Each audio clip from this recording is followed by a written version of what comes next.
Are you ready to completely transform your study habits? We're about to jump into some scientifically backed tips that are going to help you learn way faster, remember a whole lot more, and finally, get some time back in your day.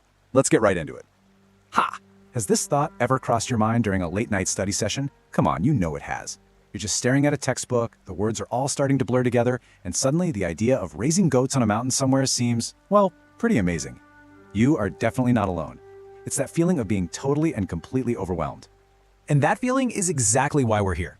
We all get stuck in this super frustrating loop. You know the one. You put in the hours, you've got highlighters in every color, you reread your notes, but when the test comes, it feels like you're seeing it all for the very first time. It's just so inefficient, and it leads to grades that just don't reflect all that effort. Well, today, we are breaking that cycle for good. Okay, first things first, mastering your focus. And listen, this isn't about having more willpower or being more disciplined. Nope. This is about using a few clever brain tricks to beat procrastination before it even gets its shoes on. So let's start with this really interesting idea called Parkinson's Law. It basically explains why if you give yourself, say, 3 hours to write an essay, it will take you guessed it, exactly 3 hours. And a lot of that time is probably going to be filled with distractions, right?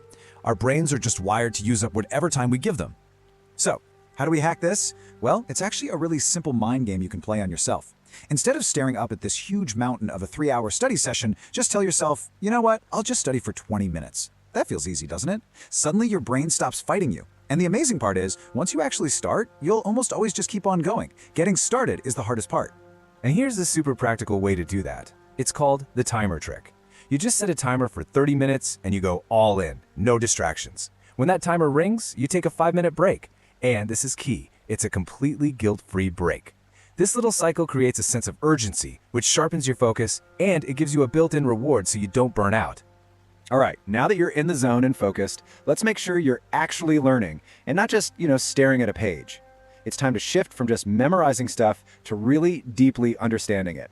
So you've got two main ways to learn. Over here on the left, we have passive rereading. It feels like you're studying, right? But your brain honestly retains very little. Now on the right, you've got active recall. This is a scientifically proven powerhouse. It means you actually close the book and force your brain to pull out the information. Yep, it feels a little harder, but that's what actually forges strong, lasting memories.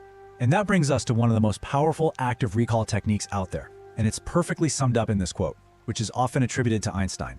The true test of your knowledge isn't what you can remember for a test. It's what you can explain simply. So how do you actually do this? It's simple. Pretend you're explaining whatever you're studying to a 5-year-old. The second you get stuck or you find yourself using fancy, complicated words, bam, you've just found a gap in your own understanding. That's your signal to go back, relearn that specific little piece, and then try to simplify your explanation all over again. Okay, so we've covered how to focus and how to learn deeply, but now let's talk about what to focus on. It's time to start working smarter, not harder.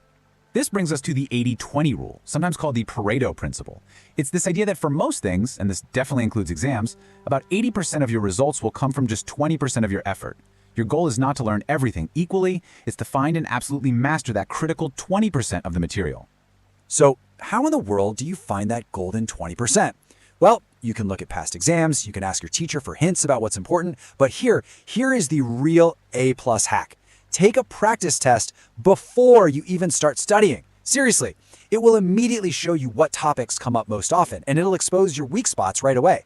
That is where you should be spending most of your time. Okay, we've gone over focus, learning techniques, and how to prioritize. But all of those things are just multipliers. Now we need to talk about the foundation that makes them all work. This is the real shortcut, the one that top students just seem to get.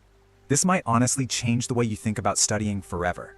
The learning, it doesn't actually happen when you're reading the book. Your brain processes all that information and locks it into long-term storage while you're sleeping. Let's be clear, pulling an all-nighter is academic self-sabotage. You are literally stopping your brain from doing the most important part of the learning process. Getting a solid 7 to 8 hours of sleep isn't some kind of luxury. It is the single most powerful study strategy you have. It's the real shortcut. And sleep has a partner in crime, exercise. And no, you don't need to go run a marathon. Even a short, brisk walk gets blood flowing to your brain and has been shown to give your memory a serious, immediate boost. You should think of sleep and exercise as free, automatic brain upgrades.